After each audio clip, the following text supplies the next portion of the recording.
कांग्रेस को आरिफ मसूद का अल्टीमेटम, हमारे साथ नहीं आए तो घर बिठा देंगे। जी हां, आपको बता दें, भोपाल में आयोजित मुस्लिम सभा को संबोधित करते हुए कांग्रेस विधायक आरिफ मसूद ने अपनी ही पार्टी को सख्त संदेश दे दिया। उन्होंने कहा कि कांग्रेस नेताओं को भाजपा के खौफ में नहीं आना चाहिए और मुस्लिम समाज के साथ मजबूती से खड़ा होना चाहिए। मसूद ने कहा कि आपसी बंटवारे से समाज कमजोर होता है, इसलिए एकजुट रहना जरूरी है। उन्होंने चेतावनी दी कि जब संविधान कुचला जा रहा हो और जुल्म हो रहे हो, तब कांग्रेस नेताओं का घर में बैठना स्वीकार नहीं किया जाएगा। मसूद ने कहा कि यदि पार्टी साथ नहीं आई तो जवाब दिया जाएगा।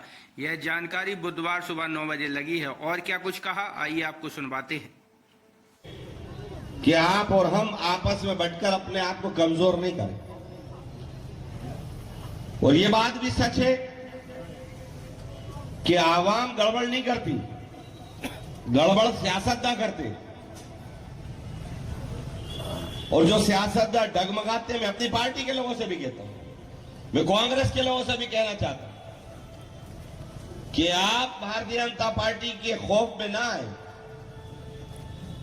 कांग्रेस के नेताओं को भी मजबूती के साथ हमारे साथ हर मरहले में खड़े होना चाहिए।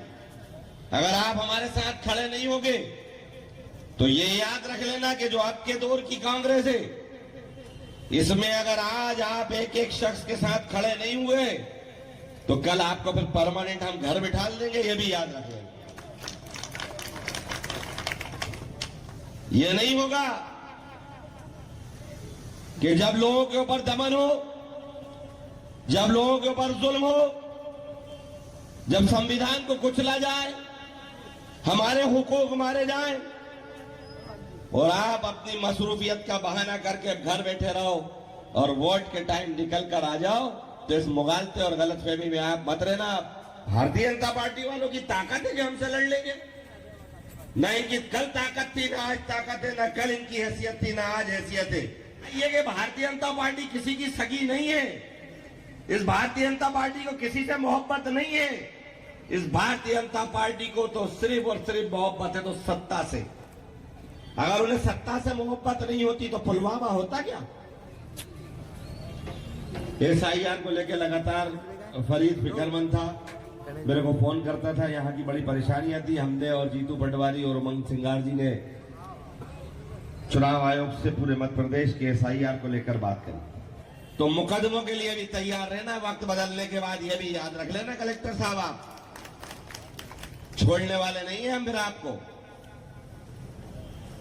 हम लोग चाहते हैं कि चुनाव आयोग निष्पक्ष काम करे। हम चाहते हैं कि जिला कलेक्टर जिसके हाथ में निर्वाचन की प्रक्रिया है वो भारतीय जनता पार्टी का झुंझुना नहीं बने। वो लोकतंत्र और संविधान के दायरे में काम करे।